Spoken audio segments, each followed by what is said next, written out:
Hello hello hello, कैसे हो सारे। उम्मीद कर रहा हूँ आप लोग अच्छे ही होंगे। तो आज हम लोग बात करेंगे जो हमने कल रिएक्ट में सिंपल सिंपल हमने चीजें की थी उनसे आगे बात कोई सॉरी स्टार्ट करते हैं। आज हम लोग देखने वाले हैं कि एक रिएक्ट का प्रोजेक्ट HTML CSS और JS के बाद कैसे सेटअप करते हैं। आप HTML CSS और JS पढ़ के आए होंगे। आफ्टर दैट हम लोग कैसे मूव करते हैं रिएक्ट में, कैसे एक सिंपल एप्लीकेशन बनाया जाता है।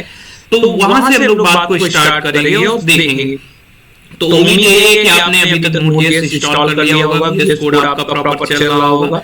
अब उसके आगे से हमें बात करनी है। तो देखो, आप HTML CSS पढ़ के आए थे। अब हम उसी HTML CSS और जावास्क्रिप्ट के प्रोजेक्ट में सबसे पहले रिएक्ट को इंजेक्ट करना सीखेंगे। ठीक, वो अगर हमें समझ में आ जाएगा, आफ्टर दैट हम लोग फिर सिंपल जो इंस्टॉलेशन प्रोसेस है वो वाली काम करके भी काम कर सकते हैं। बट इन दैट केस हम लोग इसको हमें दोबारा भी करना पड़ेगा। तो चलिए शुरू करते हैं और इसको देखते हैं अच्छे से कि कैसे हम लोग कर सकते हैं इसको।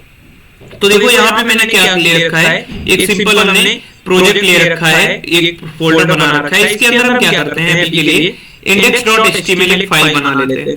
ठीक है, index.html। अब इसमें हम सिंपल करते हैं, एक ये हमने कर लिया, इसमें अभी के लिए डाल दिया हेलो। ठीक, अब इसके बाद यहाँ पे इसको नाम दे देते हैं माई फर्स्ट रिएक्ट प्रोजेक्ट। ठीक, ये हमने कर दिया, इसको नाम दे दिया। अब इसको लाइव सर्वर से ओपन करते हैं। यहाँ से हमने ओपन किया। अब इसके बाद देखो करना क्या है, इसको ध्यान से देखना। यहाँ पे हमने इसको यूज कर लिया, हेलो हमारा आ चुका है। इसको थोड़ा सा हम लोग बड़ा करते हैं इन दैट केस कि हमें प्रॉपर चीजें दिखे।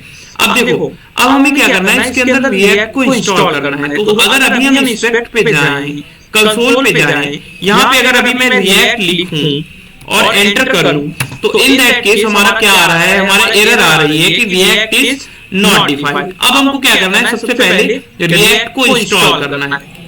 तो देखो, रिएक्ट को इंस्टॉल करने के लिए हमारे पास दो मेथड्स होते हैं। एक फाइल बना लेते हैं notes.tldr। अब देखो, यहाँ पे दो मेथड्स है हमारे पास। सबसे पहले हमें क्या देखना है, पहला मेथड है जो वो देखना है, वो क्या है कि हमारा जनरल मेथड जो है। ठीक है, जनरल मेथड। उसके बाद नेक्स्ट है हमारा कि जो हमारा मेन है यूजिंग CDN लिंक्स। देखो, CDN लिंक समझने के लिए अच्छा है, हम एक बार आज समझ लेंगे कैसे यूज करते हैं। लेकिन फिर से समझ लेना, प्रॉपर यूज केस में आप CDN लिंक्स का यूज नहीं करते। अभी वो भी बताता हूँ क्यों नहीं करते हो आप लोग। ठीक, वो भी चीजें बताएंगे। तो सबसे पहले देखते हैं with the help of CDN links how you can inject react in your project. तो आप कुछ नहीं करना, सिंपल लिखना जाके रिएक्ट CDN लिंक्स। ठीक, इसके बाद जस्ट एक मिनट जाइएगा, इंटरनेट इश्यू है, इसको कनेक्ट कर लेते हैं, फिर आपको बताते हैं। एक मिनट देना बस, जस्ट 1 मिनट। इसको कनेक्ट करते हैं यहाँ पर।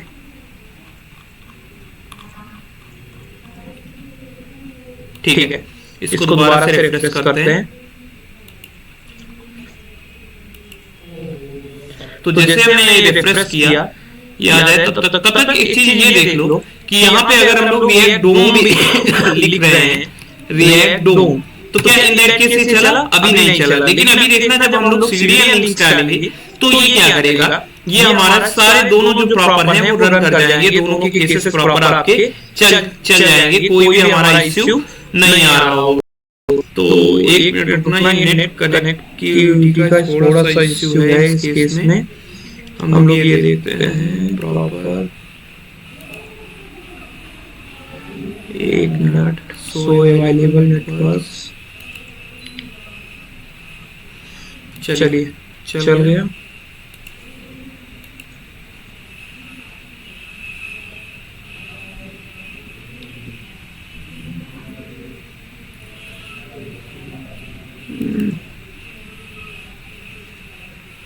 दूसरा वाला मेरा वाला कहाँ है, UI 18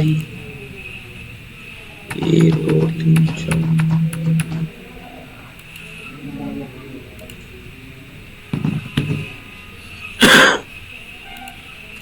चलिए अब देखते हैं इसको दोबारा से।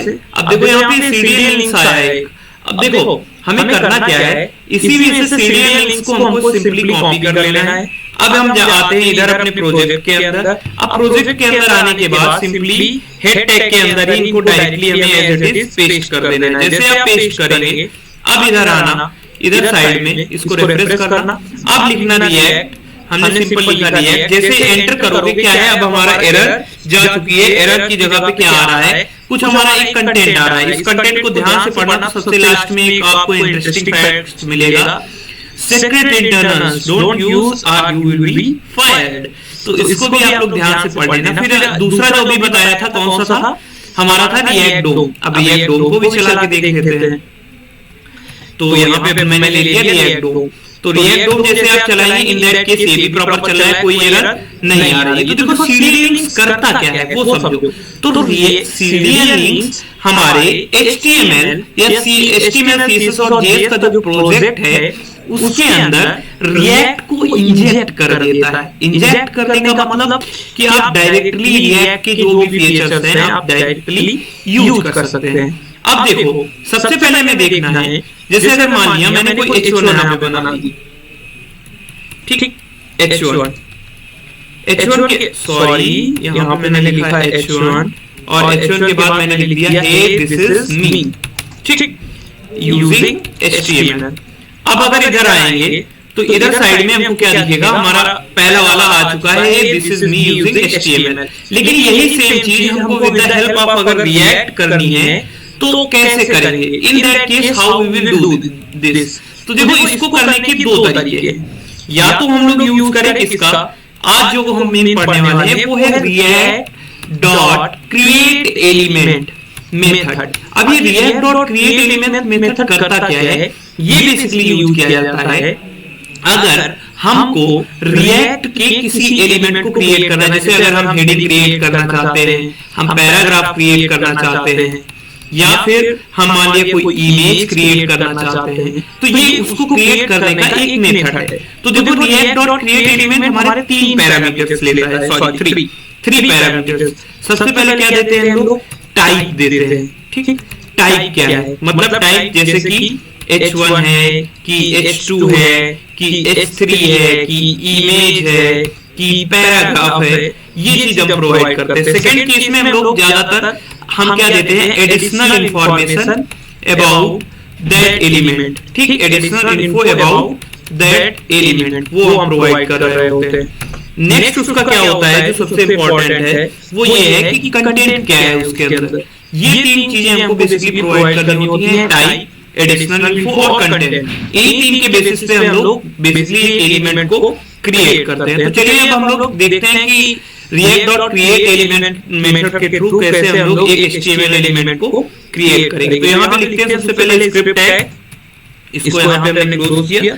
अब देखो हमको करना क्या है, हमको react dot create element method का यूज करना है। हमने लिखा रिएक्ट डॉट क्रिएट एलिमेंट और ये वैल्यू असाइन करा देते हैं एक सिंपल, इसके अंदर हमने ले लिया लेट डेमो, इसके अंदर हमने वैल्यू को असाइन करा लिया। अब देखो अब करना क्या है, अभी मैंने बताया था टोटल कितने पैरामीटर्स लेगा, 3 पैरामीटर्स लेगा। सबसे पहले हमने दे दिया H1, ठीक।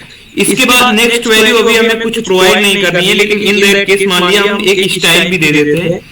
यहाँ पे मैंने दे दिया स्टाइल, ठीक। स्टाइल के अंदर मैंने दे दिया simply colour is equal to क्या है, ग्रीन, ठीक, मैंने ये भी प्रोवाइड कर दिया। अब नेक्स्ट इसके क्या चाहिए हमें, इसके अंदर का कंटेंट देना है, तो हमने लिख दिया this is me using react, ठीक। ये 3 चीजें हमने प्रोवाइड कर दी। अब देखो ये तीनों चीजें अब हमारा क्या है, डेमो हमारा आ तो चुका है, लेकिन हमको इसको क्या करना है, बेसिकली इंजेक्ट कराना पड़ेगा एक ड्यू बना के उसके अंदर। तो मैंने सबसे पहले एक ड्यू बना ली। ड्यू को मैं क्या करता हूँ, एक आईडी दे देता हूँ। तो ड्यू को मैंने दे दी एक आईडी और आईडी मैंने दी रूट नाम से, ठीक। अब इसको हमें सबसे पहले इसको क्या करना पड़ेगा, एक्सेस करना पड़ेगा। तो एक्सेस के लिए हम लोग यूज करेंगे gate element by ID method का।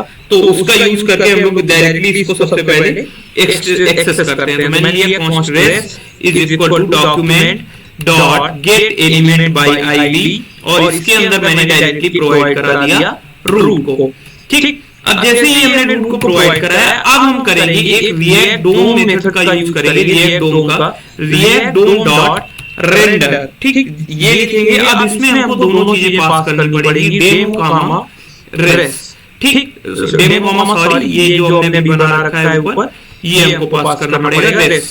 ये दोनों हमने कर दिए पास। अब इसको सेव करते हैं, इधर आते हैं, इन दैट केस ये क्या आ गया हमारा, लिख के आ गया this is me using react. ठीक, तो ये हमारा प्रॉपर चल गया with the help of react dot create element method. लेकिन इसके साथ में एक वार्निंग दिया है, इसको ध्यान से पढ़ना। React dot render is no longer supported in React 18। तो रिएक्ट 18 में अब हमारा क्या है, ये मेथड यूज नहीं होता है। और जनरली मैंने अभी ये बात बोली भी थी आपसे कि हम सिर्फ एक बार ही बना के देख रहे होंगे कि इसका यूज क्यों किया जा रहा है। अनटिल एंड अनलेस हमारा इसका आगे कोई यूज केस नहीं आने वाला है, हम इसका यूज नहीं करने वाले हैं आगे। तो मेक श्योर करना, ये मैंने इसीलिए आपको बता दिया कि आपको पता होना चाहिए कि क्यों यूज करते हैं, और बाकी हम लोग ज्यादातर केसेस में यूज नहीं करेंगे।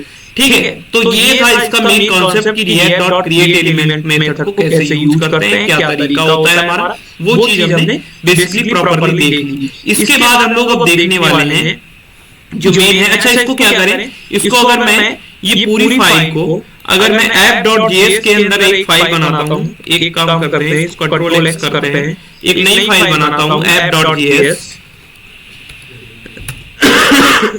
उसमें कर देता हूँ उसको मूव, और यहाँ पे इसको प्रोवाइड करा देता हूँ मैं सिंपली इसके अंदर मैंने लिखा स्क्रिप्ट src, और इसमें हम दे देते हैं इस फाइल का पाथ app.js। तो क्या ये अभी चल जाएगा?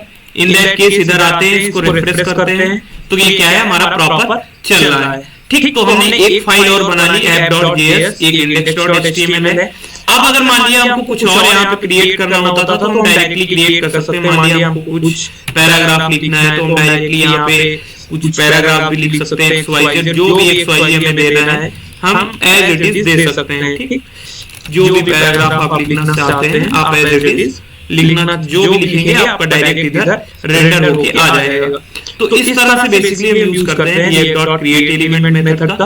अब इसके बाद हम लोग देखेंगे नेक्स्ट कि बंडलर्स का कॉन्सेप्ट क्या होता है आने वाली क्लास में।